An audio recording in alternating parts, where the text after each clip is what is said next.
একদিন এই পৃথিবী ধ্বংস হয়ে যাবে। মানুষসহ পৃথিবীর সকল জীবজন্তু, দৈত্য দানব মারা যাবে। জমিন ও আসমান কম্পিত হতে থাকবে।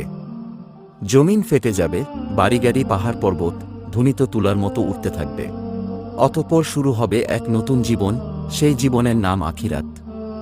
সবাইকে এই দুনিয়ার সকল কাজকর্মের হিসাব দিতে হবে। কে যাবে জান্নাতে, কে যাবে জাহান্নামে।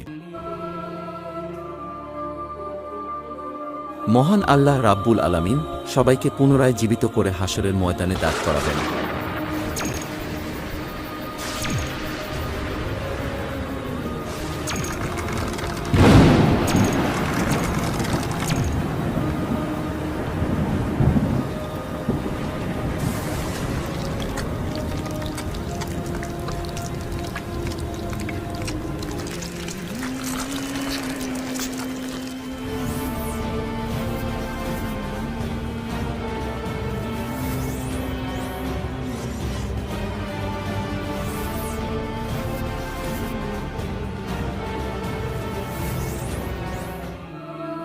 সেদিন প্রত্যেক মানুষকে 5টি প্রশ্ন করা হবে। হাদিস শরীফে এসেছে, কিয়ামতের দিন কোনো আদম সন্তান 5টি প্রশ্নের উত্তর দেওয়া ছাড়া এক পাও নড়তে পারবে না।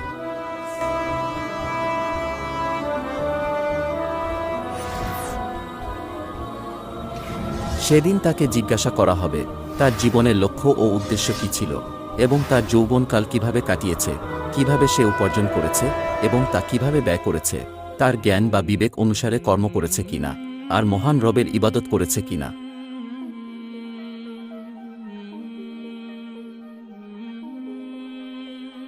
সে নিজের স্ত্রীকে আগুনে পুড়িয়ে হত্যা করেছে, অতঃপর সে জাহান্নামী।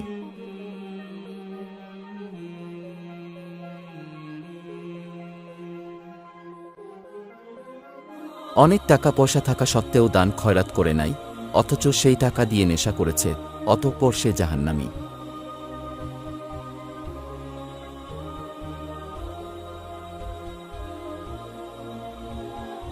সে একটি মেয়ের সাথে জিনা করেছে এবং সে সর্বদা খারাপ কাজে লিপ্ত থাকত, অতঃপর সে জাহান্নামী।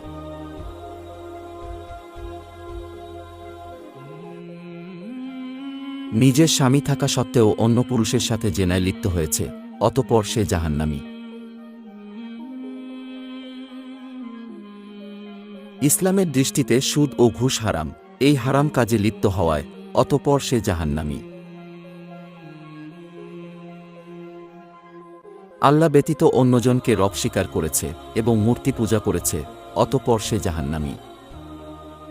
যারা তাদের কৃতকর্মের কারণে জাহান্নামে যাবে, তারা অনন্তকালের জন্য জাহান্নামের কঠিন শাস্তি ভোগ করতে থাকবে।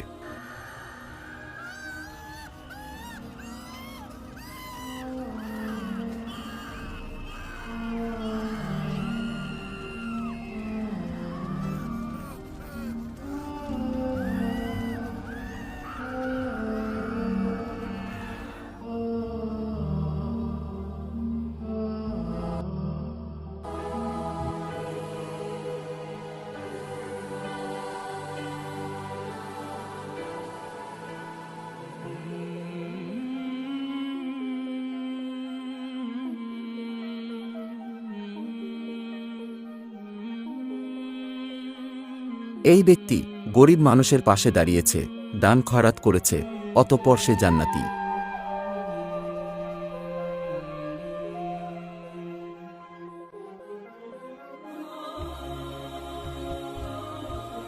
সে হালাল পথে টাকা রোজগার করেছে এবং নামাজ কালাম আদায় করেছে, অতঃপর সে জান্নাতি।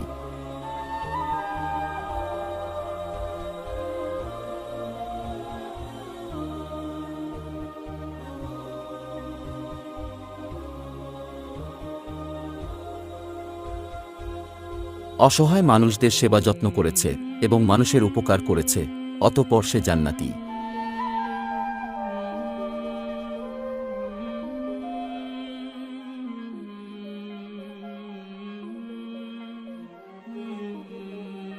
কুরআন ও হাদিসের কথা শুনে তওবা পাঠ করেছে এবং মহান রবের উপাসনা করেছে, অতঃপর সে জান্নাতি।